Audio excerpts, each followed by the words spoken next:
Nalanda.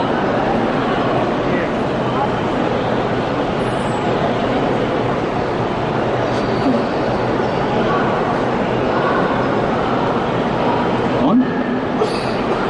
Good evening, everybody.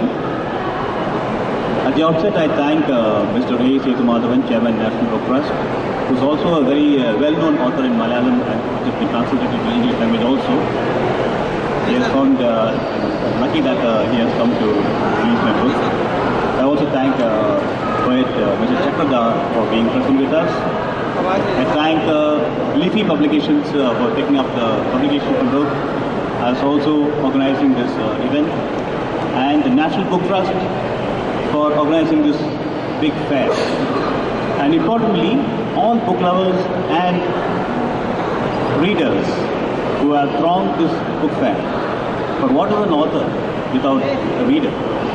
What is a book fair without book lovers? A little bit about my book. The title is The Last Disciple of Nalanda. As you all know, the erstwhile Nalanda University faded away into history in the last decade of the 12th century. Around this time, a nomad from the Mongol steppes came all the way through the Silk Route.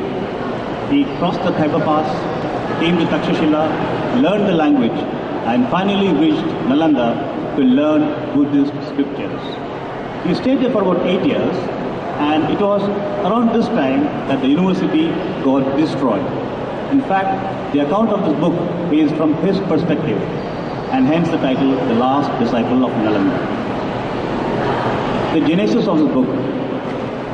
Sometime in 1966, when I was a student of class 6, our Hindi teacher wrote a poem. It was a very lengthy Hindi poem, very inspirational, and I remember only 2 lines of that poem even today. हम भारत के भावी सैनिक, हिंदुस्तान हमारा है, तक्षशिला नालंदा का इतिहास लौट कर आए. This song is so inspirational. I still remember that it's still with me. As Providence would have it, after my school education and my collegiate education, I became a Sainik. And after about 3 decades of Sainik service, I had the opportunity to visit Nalanda. Walking through the pathways of the ruins, the monks' dwelling units, the central lecture halls, the dilapidated monastery, one got a fair idea about the grandeur and splendor of this once famous university. It was at that time that I decided I should write something about Nalanda. Well, only an archaeologist can write something out of the ruins. So I had to go to the Magad University in Bodh Gaya to do research for writing this book. Not only Magad University, but I also went to the Mahabodhi Society in Bodh Gaya, where I did some research, and finally this book is the outcome of it.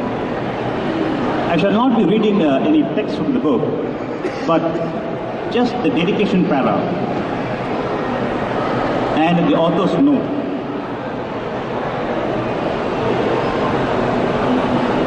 This book is dedicated to the unknown monks, past, present and future, of all faiths, who ceaselessly strive to improve the general human condition.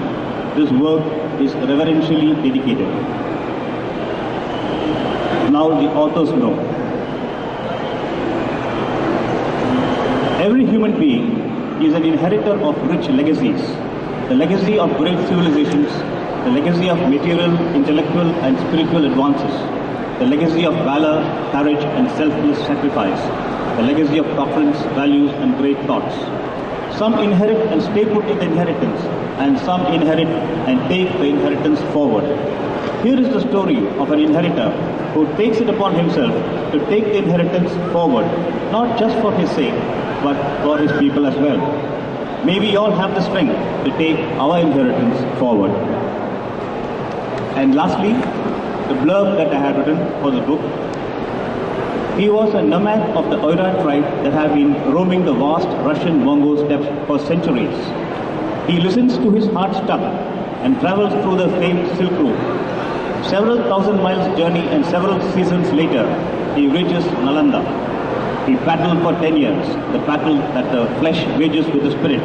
that subjugation wages with domination, that relief wages with faith. Bodily wounded, mentally scarred, and his soul trampled, the brave heart finally arrives.